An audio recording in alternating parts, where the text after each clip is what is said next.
हमारी सेनाओं के जवान हर रोज देश के किसी न किसी हिस्से में, किसी न किसी सरहद पर अपने हिस्से का त्याग और बलिदान इस भारत मां के लिए कर्ज चुका रहे हैं। कुछ रेगिस्तान की खाल पिघला देने वाली गर्मी में, तो कुछ सियाचिन की खून जमा देने वाली ठंड में डटकर मुकाबला कर रहे हैं दो तरह के दुश्मनों से।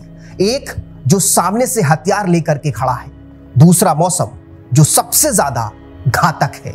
ये जवान हमारे लिए अपने प्राणों तक की परवाह नहीं करते, अपने परिवार की परवाह नहीं करते। और विडंबना देखिए, इसी देश में आए दिन उन्हीं जवानों के बलिदान का माखौल उड़ाया जाता है। कई सेना और सुरक्षा बलों के वीर तो ऐसे भी हैं जो आज भी गुमनाम हैं, जिनके बलिदान की कहानी न कहीं सुनाई जाती है और न कहीं दिखाई जाती है। आज हम ऐसे ही एक वायुवीर की कहानी आपको सुनाने जा रहे हैं, जो अपने परिवार का चौथी पीढ़ी का सैनिक था। परदादा, दादा, पिता सबने सेना में सेवाएं दे रखी थी। साल 2019 फरवरी का महीना था। आपको याद होगा, ये वही समय था जब भारत पाक सरहद पर तनाव बहुत ज्यादा था, क्योंकि कुछ ही दिन गुजरे थे पुलवामा आतंकी हमले को हुए। आतंकियों के इस कायराना हमले में भारत मां ने अपने करीब 40 वीर सपूतों को खो दिया था। स्क्वाड्रन लीडर सिद्धार्थ वशिष्ठ, जो कि एक कुशल पायलट थे, उनकी हवाई उड़ानों की कुशलता का अंदाजा इस बात से लगाया जा सकता है कि वो उपराष्ट्रपति, प्रधानमंत्री, एयर चीफ मार्शल सबके साथ उड़ान भर चुके थे।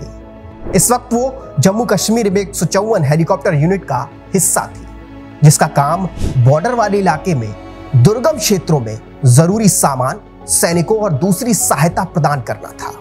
ये काम देखने में आसान लग सकता है, लेकिन इसमें एक अलग ही प्रकार की चुनौती होती है, क्योंकि ये कोई आम इलाका नहीं होता, बॉर्डर वाला इलाका होता है, जहां आप थोड़ा भी भटके तो सीधा दुश्मन के क्षेत्र में होंगे या दुश्मन की मिसाइल के निशाने पर। स्क्वाड्रन लीडर सिद्धार्थ की पत्नी आरती सिंह भी इंडियन एयरफोर्स में स्क्वाड्रन लीडर ही है। वो जम्मू कश्मीर में ही तैनात है, लेकिन बीते कुछ दिनों से छुट्टियों पर थी और गुरुग्राम स्थित अपने भाई के घर आई हुई थी। लेकिन भारत और पाकिस्तान के बीच बढ़ते तनाव के बाद उन्हें सेना ने वापस बुला लिया, जो जम्मू कश्मीर जाने की तैयारी ही कर रही थी। बुधवार सुबह पति की शहादत की खबर उसी वक्त आती है जब वो अपनी ड्यूटी पर जाने वाली होती हैं। दरअसल 27 फरवरी 2019 को स्क्वाड्रन लीडर सिद्धार्थ वशिष्ठ अपने साथी पायलट स्क्वाड्रन लीडर निनाद मंडागुने के साथ और उनके क्रू मेंबर, जिसमें विक्रांत शेरावत, पंकज कुमार, दीपक पांडे और विशाल कुमार पांडे, इनके साथ श्रीनगर एयरबेस से उड़ान भरते हैं। लेकिन 10 मिनट बाद ही हेलीकॉप्टर श्रीनगर इंटरनेशनल एयरपोर्ट से करीब 10 किलोमीटर दूर बड़गाम जिले में एक गांव के पास खुले मैदान में जा गिरता है। गिरते ही हेलीकॉप्टर में भयंकर आग पकड़ ली। हेलीकॉप्टर में सवार किसी को भी बच के उतरने का मौका नहीं मिला और हेलीकॉप्टर में सवार सभी वायुवीरों ने अपने कर्तव्य पथ पर चलते हुए वीरगति को गले लगा लिया। स्क्वाड्रन लीडर सिद्धार्थ और निनाद और उनके साथी हेलीकॉप्टर से निकल सकते थे, कूद सकते थे, हो सकता है वो बच जाते, कुछ चोट आती, लेकिन वो शायद बच सकते थे। लेकिन एक पल के लिए भी अपनी जान की परवाह नहीं की, क्योंकि उस दिन यदि वो हेलीकॉप्टर किसी गांव या पास के ही एयरपोर्ट में जाकर गिरता तो बहुत सारे लोगों की जान जा सकती थी। इसीलिए हेलीकॉप्टर को उन्होंने तब तक नहीं छोड़ा जब तक वो एक खुले मैदान में उसे नहीं ले जा सके। और इस तरह उन्होंने अपने प्राणों की आहुति देकर एक बार फिर ये साबित कर दिया कि एक सैनिक के लिए सबसे पहले देश और देशवासी हैं, उसके बाद परिवार और सबसे अंत में कोई आता है तो वो खुद है। जब ये खबर उनकी पत्नी को पता चली, उस वक्त वो अपने भाई के पास गुरुग्राम में छुट्टियों पर गई हुई थी। अब वो एक पशुपेश में थी कि देश की रखवाली करने सरहद पर जाएं या फिर चंडीगढ़ में अपने परिवार के पास, क्योंकि वो एक पत्नी बाद में थी और एक सैनिक पहले। एक पत्नी एक सैनिक के जीवन का शायद ये सबसे कठिन वक्त रहा होगा, लेकिन आरती को सबने समझाया। सबने बहुत देर तक उन्हें ये बात समझाने की कोशिश की कि इस वक्त उनके परिवार की उनकी जरूरत है और यह इसी तरह उन्हें चंडीगढ़ उनके घर जाने के लिए कहा गया। 3 बहनों का इकलौता भाई अब इस दुनिया में नहीं था, वह मृत्यु को प्राप्त कर चुके थे। एक हफ्ते पहले 20 फरवरी को ही उनका बेटा अंगद 2 साल का हुआ था। अब उसके सिर से पिता का साया हमेशा के लिए उठ चुका था।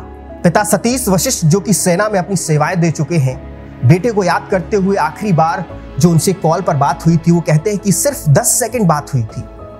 कह रहा था कि यहां सब कुछ ठीक है, घबराने की जरूरत नहीं है, आप आराम से रहिए।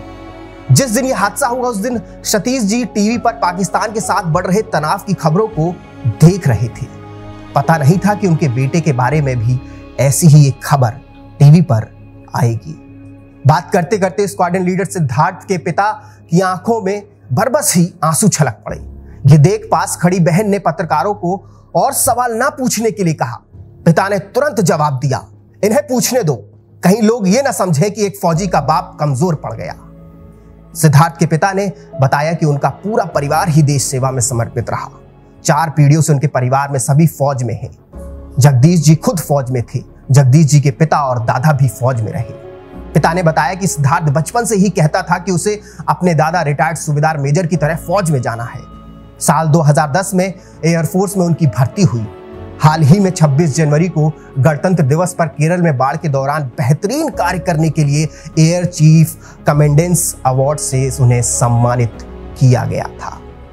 छोटी उम्र में बहुत से अवार्ड भी जीत चुके थे। जुलाई में सिद्धार्थ और उनकी पत्नी आरती की पोस्टिंग जम्मू कश्मीर में हुई थी। सिद्धार्थ बहुत बहादुर थे। जब भी घर आते तो अपने ऑपरेशंस की बात किया करते थे। स्क्वाड्रन लीडर सिद्धार्थ ने एयरफोर्स में जाने का फैसला अपने मामा को देखकर लिया था। मामा विनीत भारद्वाज ने भी ठीक 17 साल पहले 25 फरवरी 2002 को मिग 21 के क्रैश होने की वजह से वीर गति को प्राप्त किया था और अब परिवार में दूसरा ऐसा ये हादसा हुआ है। लेकिन इससे उनके हौसले डगमगाए नहीं। परिवार में फौज का खून है और वो हमेशा देश की सेवा में लगे रहेंगे। भारत माता की जय बोलते रहेंगे। 3 बेटियों के बाद एक ही बेटा था, लेकिन वो भी शहीद हो गया। दुख तो है, लेकिन गर्व उससे भी कहीं ज्यादा है। वाकई में फौजियों के ऐसे परिवारों के त्याग, समर्पण और बलिदान से ही इस देश की सुरक्षा की नींव टिकी हुई है। धन्य है ये भारत की भूमि जहां इन वीरों ने जन्म लिया। लेकिन एक शिकायत भी है मेरी और एक नसीहत भी है। कहते हैं एक सैनिक, एक फौजी, एक जवान तब नहीं मरता जब उसे गोली लगती है। इस दिन तो वो बलिदानी हो जाता है, लेकिन वो उस दिन मर जाता है जब हम और आप उसके बलिदान को भुला देते हैं। देश पर मर मिटने वाले तमाम वीरों को, तमाम सपूतों को शिवालिक जर्नल नमन करता है। जय हिंद, जय भारत।